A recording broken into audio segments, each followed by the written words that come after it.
Hi there, students. Close-knit, well-knit, tight-knit, closely knit, tightly knit as well.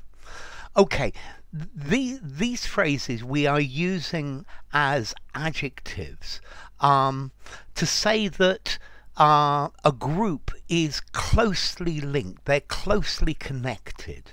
Yeah, a group in which everybody helps everybody else. They have very tight connections, maybe because they have a common identity, a common culture, a common bond.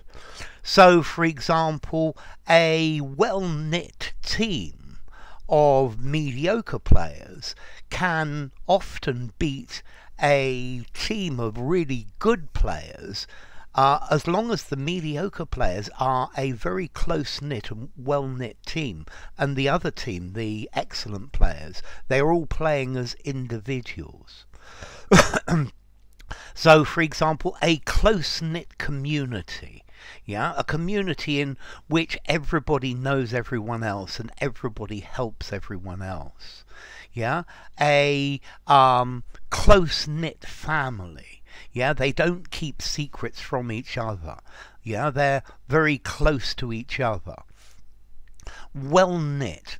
I guess well-knit, you could also use well-knit for something that's well-constructed.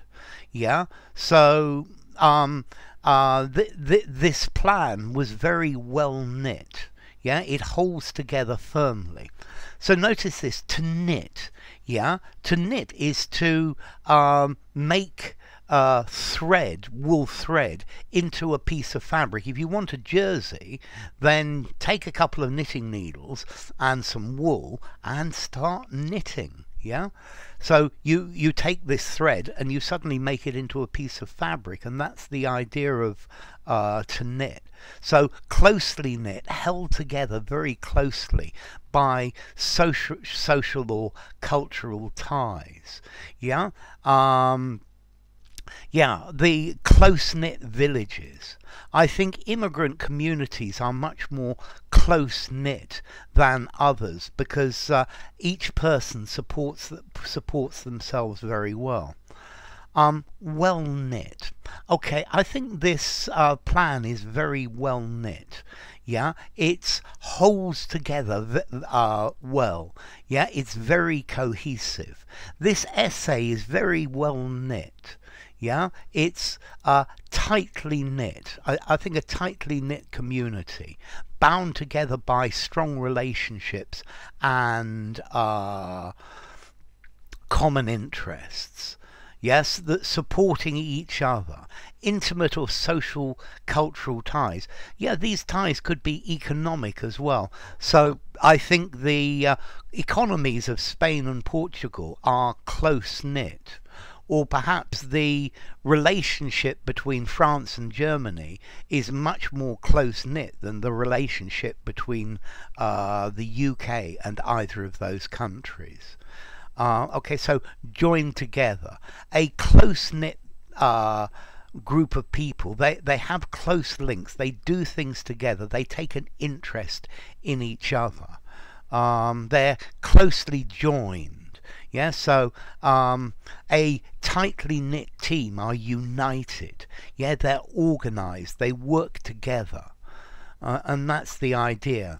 A close-knit group of people. Yeah, they have good relationships, they know each other, they think about each other.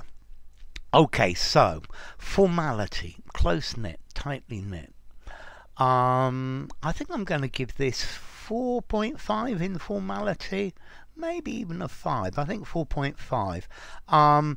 Use it informally, use it semi-formally, both spoken and writing. I'm not convinced about using these phrases very formally.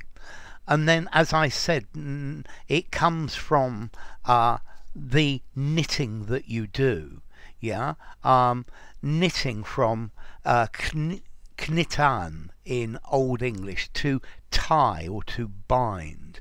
Yeah, from Proto-Germanic knutjana, to make knots or to knit. So clearly this kn is is linked to the word a knot as well. Knit or knot. You make knots in things. K-N-O-T. Knit. K-N-I-T. And then, okay, and if something's close knit, then it's joined together very tightly. You can make your knitting so that the different pieces are very, very small, and that gives the idea of close knit, or the connections between each of them. So, enough. If you enjoyed the video, give it a rating, subscribe to my channel, and I'll see you soon. Bye for now. Close knit, tight knit, well knit, closely knit, tightly knit.